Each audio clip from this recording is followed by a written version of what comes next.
నిన్నటి రోజు 8th class చదువుతున్నటువంటి చేతన్ అనే అబ్బాయిని అతి కిరాతకంగా కిడ్నాప్ చేసి హత్య చేసినటువంటి ఈ సంఘటనని తీవ్రంగా ఖండిస్తూ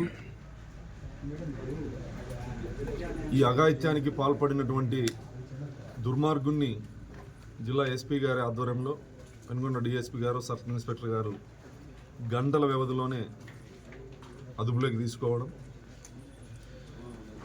ఇటువంటి సంఘటనల్ని సమాజం తీవ్రంగా ఖండించాల్సినటువంటి అవసరం ఉంది.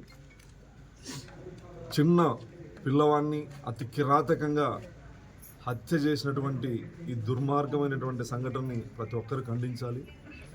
బాధిత కుటుంబానికి ప్రభుత్వం తరపున అండగా ఉంటాం, న్యాయం జరిగేంత వరకు అండగా ఉంటాం. ఆ కుటుంబానికి అన్ని రకాలుగా ప్రభుత్వం నుంచి సహాయ సహకారాలు అందిస్తామని చెప్పి, అదేవిధంగా వెంటనే ఛేదించినటువంటి జిల్లా ఎస్పీ గారికి, డిఎస్పీ గారికి, మడకశిర అర్బన్ సిఐ గారికి, పోలీస్ సిబ్బందికి ధన్యవాదాలు తెలియజేస్తూ, ఇటువంటి సంఘటనలు మడకశిర నియోజకవర్గంలో జరగకుండా కఠినంగా పోలీసులు వ్యవహరించాలని చెప్పేసి, గతంలో కూడా ఇటువంటి సంఘటనలు జరిగినటువంటి సందర్భాల్లో కఠినంగా వ్యవహరించారు. ఇప్పుడు ఇంకా అంతకంటే కఠినంగా గారి ఆధ్వర్యంలో దాదాపు 26 సంవత్సరాల కిందట జరిగినటువంటి సంఘటన కూడా ఛేదించడం జరిగింది.